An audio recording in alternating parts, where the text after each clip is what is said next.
Hello there and welcome to Cooking with Soyboy on the Channel 10 weather team. As you can see, oh goodness gracious, there's some lightning behind me. We're in the middle of a Category 5 shower here. It's a light drizzle, a light rain, but there's thunder and lightning that you wouldn't even believe happen.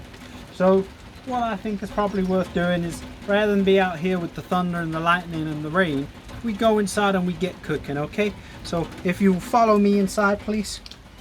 Thank you very much. Oh, goodness gracious. So,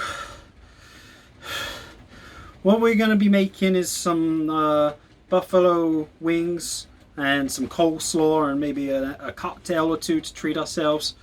As you can see, I'm sort of operating without any lights. The electrical storm has destroyed our lights. But, you know what? I never claimed to live in a fancy pants studio.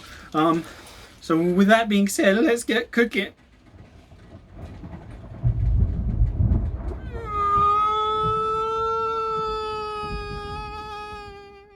So now that we're inside from the rain and the thunder and the lightning, we're going to grab ourselves the vegan mayonnaise and we're going to put it in our Tupperware pot. Okay, so big squirt of that.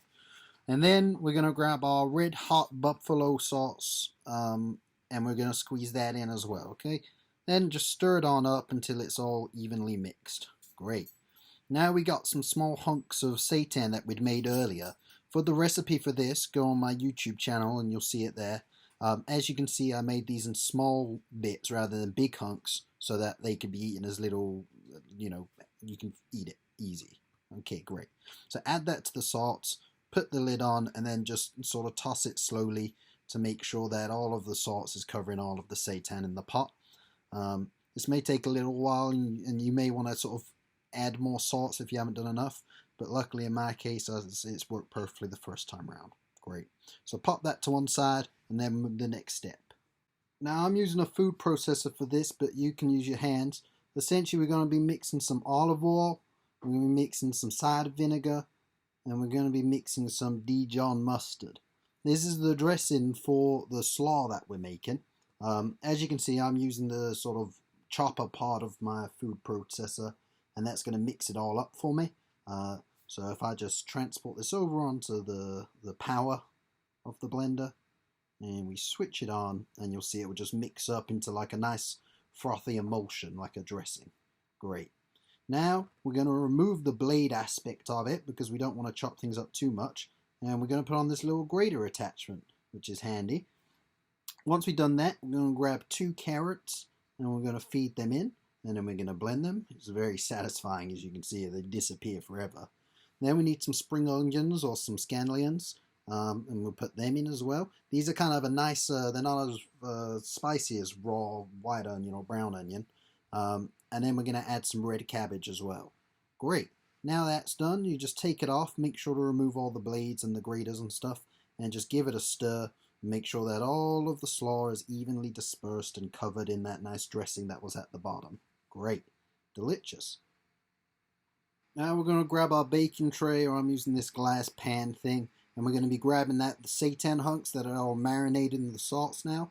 And you just want to sort of evenly disperse them over the baking tray, okay? Just give them a bit of space apart from one another and just line them all up.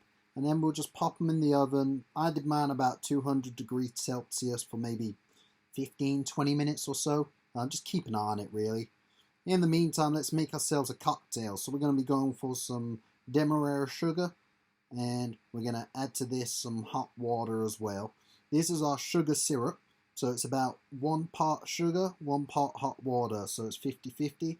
And then you just mix that up so it's all dissolved. This sugar syrup should hold for a while as long as you cover it, and if you put it in a bottle and keep it in the fridge. So if you want to make a lot, feel free. I'm only making a couple of drinks. So then we're going to grab ourselves our limes, cut that in half, and grab our juices as well. Now usually a lime will yield about 25 milliliters of lime juice, so that's 1 shot. So if we squeeze that into a separate container, and you can see I got this nice little coffee cup here, just squeeze that on in.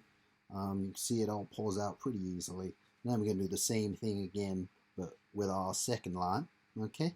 What I'm actually making here today is a daiquiri. So Daiquiri is white rum, lime, and sugar. It's a real refreshing drink. You shake it up and you serve it straight up, it's called, so no ice in the drink. You can have blended daiquiris, but I'm not doing that today. I'm just making the traditional type, okay? So we got our white rum. So we're going to pour in 50 milliliters of this, or 2 shots, or 2 parts, however you want to call it. With a daiquiri, you just need to make sure it's sort of the parts are right. So we're going for 2 parts white rum. We're going for 1 part lime juice, or 25 ml like I mentioned earlier. Great.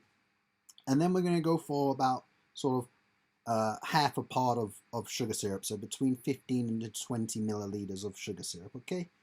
So we're going to pour that in. Then you just want to add a bit of ice. You want to sort of make sure you got enough in there. Cover it all up and seal it. Make sure there's a good seal on your shaker. And then we're just going to give it a little rattle, okay? So rattle it around for maybe 20 to 30 seconds. As you can see, I'm going for a back and forth motion. Grab a nice fancy glass, open it up and pour it on in. There we are, look at that. See, real nice, fresh, sort of citrusy but a bit sweet, and the white rum cut through it. So this is one of the best cocktails you can have. Oh yeah, that is good. I'm going to have another one of these, I think. Alright, now we made all of our cocktails and drank them up. Let's just grab the buffalo wings out of the oven. As you can see, they're all crispy and cooked, and you can drizzle a bit of extra sauce on it if you'd like. Now just plump them on your plate with the slaw next to it. Grab yourselves a knife and fork and just get eating, really. Not much left to it. As you can see, it's vibrant, colourful, and tasty, and pretty cheap to make. So thanks for watching. Don't forget to follow at Soyboy, and have a lovely, lovely day, okay?